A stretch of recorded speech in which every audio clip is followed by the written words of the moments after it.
people mounted up. Where we're going, we don't need roads. Guys, I don't want to annoy you by geeking out too much, but I just want to start out by saying that the movie is an absolute masterpiece, and it's really an honor to get to talk to you today. So seriously, thank you for your time. Mr. Nolan, as a fan of your films, I love the unanswered questions, and I love the ambiguities, because as a fan, I get to spend the rest of my life thinking about them and debating them with my friends. But I'm sort of curious when it comes to the name of the protagonist, or what happens to the totem at the end of Inception, or what happens with Joseph Gordon-Levitt when he discovers the Batcave. While we as an audience will always sort of wonder about and debate and think about, do you actually come up with the answers and then just choose not to tell us? Or are you like us in that you also don't know the answers? That's a good question. It's a great question. I believe for an ambiguity to be productive and not arbitrary, I do have to have an answer. I have to have a strong point of view. But when I did my, the first film I did with a tremendous ambiguity at the end was Memento. And the first time we ever screened the film was at the Venice Film Festival. And in a press conference afterwards, somebody said to me, you know, what's your interpretation of the end? How do you see the end? And I said, well, the important thing is it's ambiguous and it's up for the audience to decide. But what I think is blah, blah, blah, blah. And nobody heard the beginning of that answer. They just heard what I think. And so my opinion tends to trump, the audience's opinion. And for that reason, I can't ever say what I think. It was my brother after that press conference, Jonah just said to me, it's like, you can't ever say what you think because that's all people are going to hear. Wow. But for the ambiguity to be meaningful, for it to actually resonate, the audience has to feel that there's an underlying truth there that the filmmaker believes, even if you're not willing to state it, because the point, as in Inception with the spinning top, the point is the character doesn't care anymore, doesn't know anymore, is lost in it. Absolutely. I got to say, I love having these debates. And really quick, Mr. Washington, I don't want to know, but have you decided what the protagonist's name is? There's a couple names I threw out there, but I too don't want to, influence. It's Jake Hamilton, isn't it?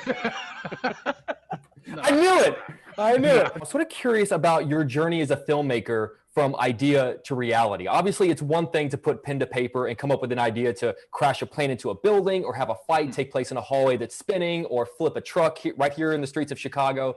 But when you have to pause and sort of step back and realize, wait, like, how the hell am I going to pull that off? Where in the process does that conversation with yourself actually happen?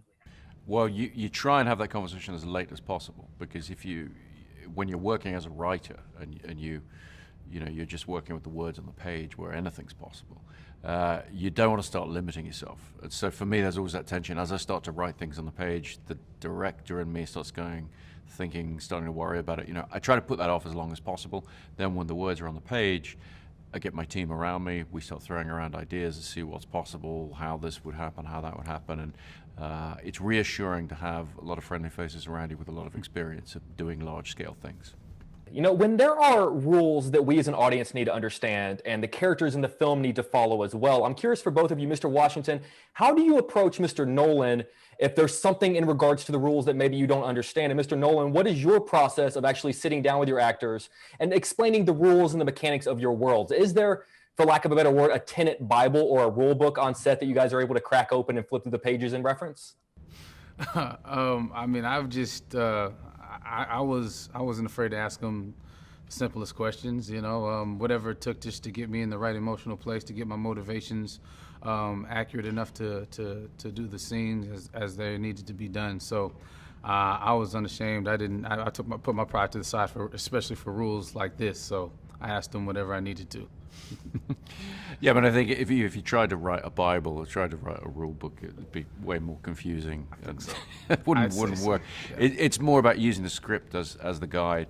And I mean, on every project, whatever the complexities, when you give that script to the actors, you're really relying on them to look at it from their point of view, from their character's point of view, and come to you with questions and come to you with why this, why that, and that's really part of the joy of working in film, is you get to work with a great group of people and get their input and really start to thrash it around, and you always get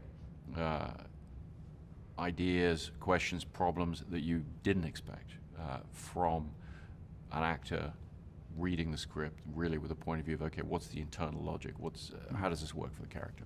Absolutely. I got to say, if there were a Tenet Bible, I would buy that and just have it on my bookshelf and have it at all times. Seriously, I cannot tell you enough how much this movie is a masterpiece, how much your time means to me, and I really hope I've earned the privilege of your time. So seriously, thank you so much for doing this interview. Thank you.